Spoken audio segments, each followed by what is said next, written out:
Good morning, everybody. If we look a little bit fancy today, it's because we have a story about a fancy woman for you. Once upon a time, there was a fancy old lady. She was fancy and she was different. Maybe you'd say she was quirky. Not in a bad way. She was quite charming and interesting and she tended to do little unexpected things. For example, she wore fancy clothes, but she mixed patterns that most people wouldn't mix, and she combined colors that made a lot of people kind of scrunch their eyebrows and tip their head to the side, like they were confused by what they saw. The kids thought she looked great. The woman also wore lots of jewelry. It looked like expensive jewelry, earrings and bracelets, necklaces with lots of big gems and gold. The woman lived in a big house on Elm Street, but she was often seen out walking the sidewalks of town.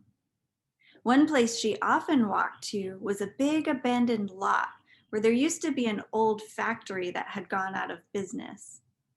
The building had fallen down years ago and the remains had been hauled away, but for a long time now it had just been a big, empty, trashy lot that nobody wanted to be near. One day, from a distance, a young couple saw her walk into the abandoned lot and get down on her knees. And they watched her use a big silver spoon to dig a hole. And then she took off a fancy jeweled bracelet and she put it in the hole and filled it back up with soil. Then she took a bottle of what looked like very fancy perfume and she poured a little bit of perfume right on the spot where she'd buried that bracelet.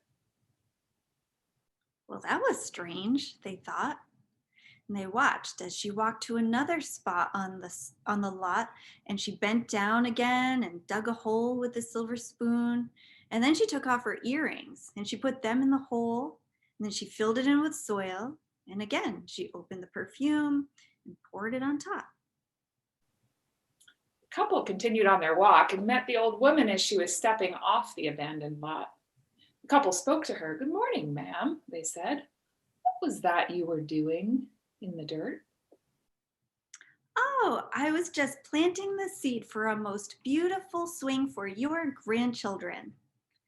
And the old woman walked on. Throughout that spring and summer, there were several times where someone would see that old woman in the scrubby old lot, down on her knees with her spoon, digging holes and burying fancy things in those holes. Whenever someone would ask her about her odd behavior, she'd say something like, "Oh, the birds and children of the future will make beautiful memories in this space." One day, someone watched her bury an especially valuable looking necklace. As usual, she filled in the hole, poured some perfume on it, and left. That person thought it was a shame to throw away something so expensive, so they waited until just before dawn the next day, and then went back to the lot when there was nobody around. They went to the spot where the woman had buried the necklace. And the soil was still damp and smelled like perfume, and the person carefully dug until they could feel the necklace. They took it out and held it in their hands, but what they held was a brownish root, oddly shaped like the necklace. So the person was confused and felt around in the hole, but there was nothing else in there. So they put the root back, filled in the hole, and left with fragrant and muddy, empty hands. This happened a couple times. Someone would decide that it was wasteful to bury expensive things and they could do something better with the money, and they could get from selling an item or some other way of using it. But whenever someone would dig up the spot where the old woman had buried treasure, they would only find a root shaped like the thing she'd buried. All the while, the woman made comments about how wonderful things would be for the grandchildren of her neighbors who didn't even have kids yet. This strange behavior continued over several springs and summers, and the neighbors all recognized the odd woman who they said talked nonsense and buried old roots everywhere. One autumn, the old woman died. She was remembered fondly because she had always been a pleasant neighbor. The next spring, nobody was burying jewelry or roots or anything else in the old lot, but there were new small plants sprouting all around the lot. The sprouts were unremarkable and the neighbors didn't even notice them. And the next year, the sprouts got bigger, and each year they grew and grew.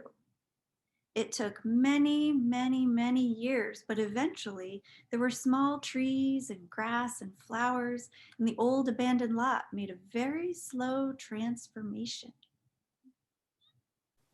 70 or so years after that old woman had died, the old abandoned lot was a stunning park with beautiful, unusual trees, brightly colored flowers, and soft grass. Children loved to swing from the branches of the trees, listening to the sweet songs of countless birds who made their nests there. Families and friends had picnics on the grass, and it was just a really special oasis in the neighborhood. One day, an old man was on his hands and knees in the park. A young couple watched as he took out a spoon, dug a hole in the soft soil, and put a shiny gold coin in the hole.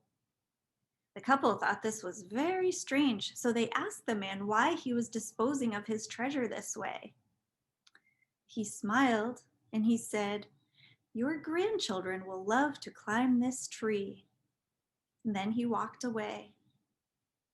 You see, the old man had been just a young boy when the quirky old woman planted her treasures in the soil here, and his grandchildren were making beautiful memories in this place, just like she had said they would. It's a really fun story. And it's fun to think about, what are the things we do? What are the treasures we plant that we'll never see how they grow? What are they going to grow into?